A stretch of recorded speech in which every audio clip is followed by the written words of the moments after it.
So here we have got this unit injector, which I showed in my previous video, disassembled today with the help of a local machine shop. So I have disassembled this thing before the film recording so that I can do it with one hand. This afternoon, the manager of that shop applied a tremendous amount of heat to the thread so that we could use the pipe wrench to disassemble this one. It really takes a lot of work to finally open this injector. And upon this thing being disassembled, we got quite interested by the inner construction, which I will show you in this video. Yeah, it's just like this happened this afternoon. So before we take a deep look into this injector, I will say something before that. So as you can see here, this is the maintenance and operation manual for the famous two-stroke locomotive engine EMD645. This is the section of the fuel injection parts. Since it's a unit injection system, it only contains like the just the fuel filters, piping, and such injector. You can see that the appearance of this injector is identical with what we have got here, and this is the inner construction of the inner construction of the this injector. I would say that after I inspect the thing I got, the part above the plunger or above this pump unit are identical with this one, but the high pressure volume or the atomizer part, it's quite different from what we have seen here. So let's move on to the thing we have got here. So what I need to do is that I first need to remove this precision parts. You can see it's two pieces here, and there's oil because I have cleaned it with the carburetor cleaner and sprayed some WD-40 on them. Yeah, so there's nothing here, just the union nut. Oh yeah, there's this interesting aluminum bushing here. It's aluminum. We will talk about the function of this bush here because it's actually not mating on any of the parts. You can see it's a losing fit. The loose fit here. Yeah, and we will talk about how I got to know that this injector is either a reconditioned new one or it's not being heavily used from the appearance of this bushing. And our sealing ring here, and this fuel rack. So I assume that you guys all know how such a regular pump unit works.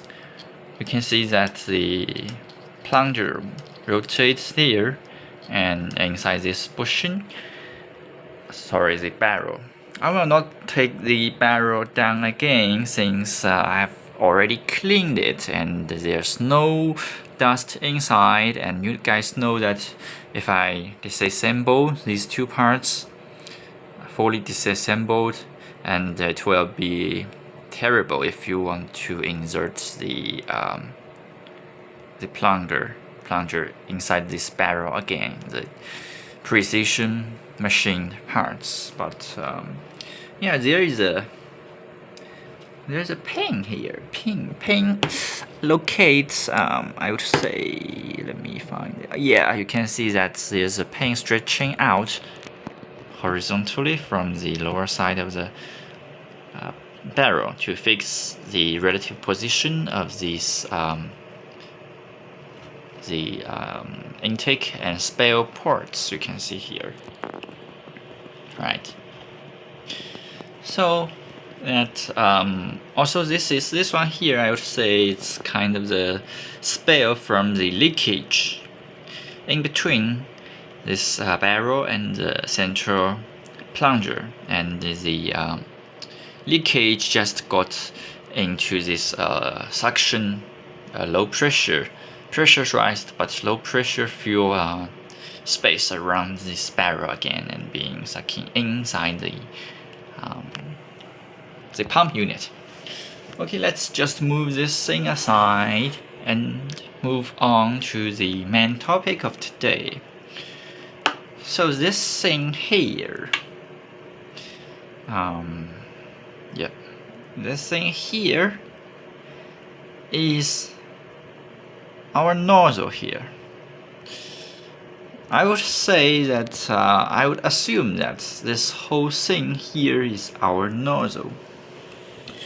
You can see, yeah, this thing is not flat and not seated here properly because, it's the oil there, because this is actually a spring-loaded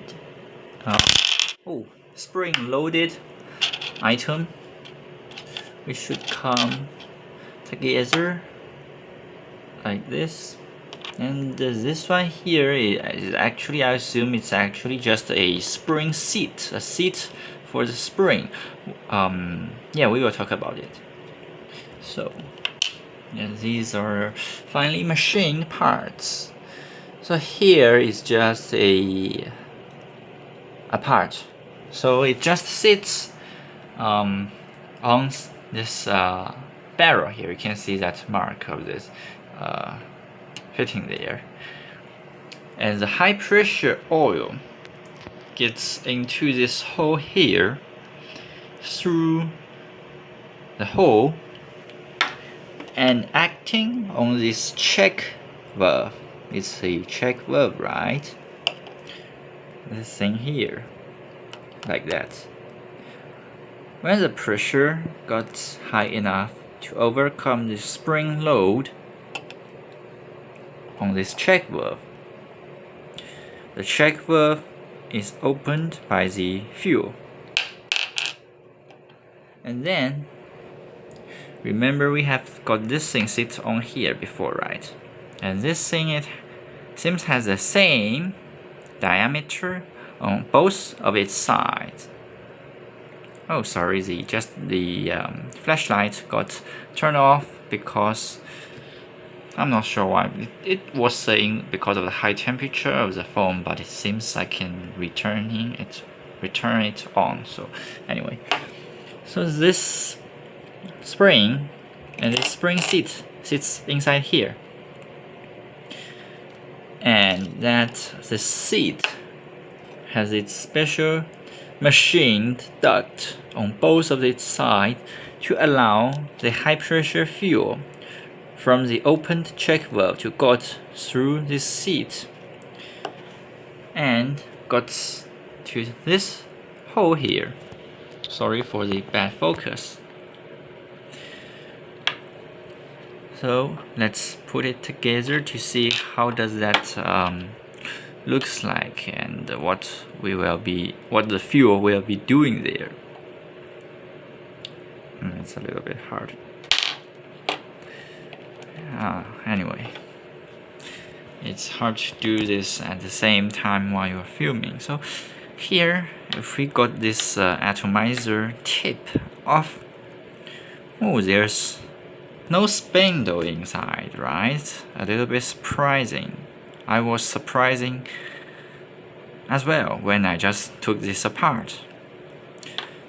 So, what is this mysterious? And surprisingly, yeah, it moves. It's just kind of a piece of metal here. Nothing special for it. But this thing, you can see that it got a through hole on this part, which yeah, I think I need to assemble this thing first to show you what I mean. Oh, sorry, I need to. Yeah. So this part here actually sits on here, and when you tighten down this union nut to this pump unit, it actually pushes down on the nozzle, and then the nozzle pushes down and load the spring here, so it will be a tight fit there. But now we cannot do it by our hand. So this piece, let me check its direction again. Although there's no any difference on the machining of this part, but I can see a little bit corrosion there, which helps me to know which direction it's originally seated. It's sitting there. I prefer to keep things in their original shape. So here, and then it's our tip. This here fits actually inside this hole. You can see that it sits in that hole. If you see if I can fit it in there. So yeah, anyway, it sits here. Okay. And it has a little bit of clearance from the side to this top, to this top surface. So I would assume that this is actually a non-return valve or a check valve for the combustion gas. So like we have assumed that upon the oil pressure gets high enough, this main check valve opens, then the high pressure oil is directed through these two ducts and into this intermediate piece, I would say. So yeah, in this direction. And then, the oil pressure definitely will push this small piece down to that inner surface, and then the fuel can come through these three space clearance there around and got atomized, and through the the injection hose. Maybe you can see that, maybe not. Yes. So, and when the injection stops, since we do not have a spindle here, like in such kind of an injector, we do not have any way to cut off the combustion gas getting back from these holes into the check valve, but we definitely want to stop the gas backflow. Sorry for that, because of the corrosion of that exhaust combustion gas, because of the sulfur, and also because the carbon deposit will accelerate the wear. Also, the hot gas increases the temperature of the parts, leading to not uniform expanding and seizing and many things, and boiling fuel. So what they do is that the combustion gas will actually push this piece to sit on here, and then these two pieces actually function as a check valve, but without the loading of a spring. But because of such kind of a design, the fuel from the last cycle still sits inside the space below this small check valve, and inside this tip volume here.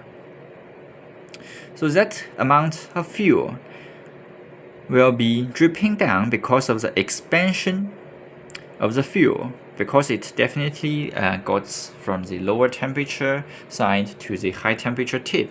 So the fuel got expanding and dripping down through these holes under a relatively low pressure, because that's only the self-expanding caused pressure. And also, I would assume that, I should not assume, but if the engine is overheated or like overloading for like 1 hour overloading something, but I would assume that the engineers have considered that. But I mean, if this tip got really hot, then the fuel inside will became to evaporate, boiling, and also dripping off even more, and also cause the carbon deposit inside the tip volume here. So anyway, even it's not overheated, the fuel still drips out because of the expanding, and that leads to a terrible HC emission and the CO carbon oxide emission. So that's a terrible, not a terrible design, because this is a early days engine, and that's really beautiful design, but that's a terrible problem in nowadays engines, definitely. So actually, after searching for the information, I saw that on nowadays EMD645 engines, which is actually this engine, they use the kind of called the echo tip, kind of a nickname for the injector. It's the identical shape of the outer appearance, but the echo tip, I would assume that it might got the spindle, the needle valve, and the more like this kind of a nozzle anyway. So yeah, it's a smaller tip area, the tip volume. And if we look closely on the marking of this nozzle, it says 6-0.0115-75. So this is a regular system of marking of the nozzle, very typical. It says it has 6 injection holes. Each hole has a diameter of 0.0115 inches, which is 0.3 millimeter, and the angle between the two sprays, the center line of two sprays, I mean, you can imagine that it's kind of a this and this shape, right? The two center lines, the angle in between 75 degrees. But the mysterious problem from this small nozzle to me is that I have checked the 6 holes. They distribute uniformly around the circumference of this nipple here. But as you can imagine, when we assemble this thing, we cannot make sure that this thing actually sits in a certain position according to the injector body, which means that we can rotate this thing any direction we like. Not like such kind of a nozzle, it has this pin here to fix its relative position, both because of the need such oil inlet and coolant holes to be aligned with the injector body. There are holes on the body as well to mate with such holes. Also because in such engines, this one has uniform distributed spray holes, but it also got the valve pattern, the location of the intake and exhaust valves. This is 4-stroke dual intake, dual exhaust, so we need a fixed injection pattern inside the cylinder for the optimum combustion of the fuel with the air motion. So in such a nozzle, we cannot achieve that because we have nothing to fix the relative position of this nozzle to the body. But I saw a mark here. I'm not sure if that's something you need to pay attention to when you reassemble this thing on this here. Maybe you should turn its direction to a certain point. I'm not sure, but what I would tell you is that this is a two-stroke engine and it has a uniform scale engine, which means this liner has an intake or scale engine port and its bottom part, the lower part controlled by the piston, and 4 exhaust valves located in the cylinder cover. So actually, this is a quite uniform scale engine. It's a uniflow scale engine and a uniform gas. Anyway, the gas induction or something. I do not know if there's any spiral from the scale engine because I have never seen such a cylinder liner in such a manual or in reality. I do not know if they have this certain angle in those ports.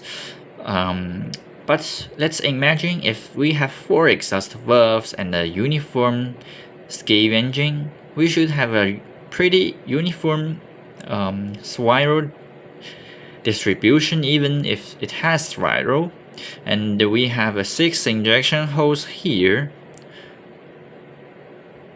What I would say is that maybe if this thing is rotated, it doesn't affect the combustion and the distribution of the fuel, atomized fuel, because the gas distribution in the liner or the combustion chamber is pretty uniform. And maybe symmetry or something like that, I'm not sure. Anyway, this is the all about this injector. And one interesting thing, but it's not related to the diesel engine, which is the main topic of my channel. But interesting because this is an NGK plug with the heat range of 4. It's a pretty hot plug. And I was using it on a 66cc 3 horsepower 2-stroke bike engine. And what you could see here is tremendous amount of carbon buildup. This is because for me, I was testing a relatively rich, not rich in gas, not a rich fuel air mixture, but a rich lubricating oil in the fuel mixture. And I was using the castor oil. Also, because of my curiosity, I blended the fuel with the 1%. Exactly 1% blend of sour crude oil. So this is what happens after 1 liter of such a blend, which means like 10 milliliters of sour crude oil in a 2-stroke engine. And this thing actually has a little bit misfiring in that engine, and I cannot get the idle speed steady. So I changed it. It's not expensive. And we still haven't got this Fairbanks Moore supposed piston submarine and fully disassembled because there is a copper. Sorry about the fixture. Because there was a copper bush. The copper spacer or the shim inside this part here. It's actually deformed, and we cannot knock the atomizer out currently, but I believe it will be disassembled. And let's see if we could got that disassembled. And hope you have learned something in today's video, and see you next time.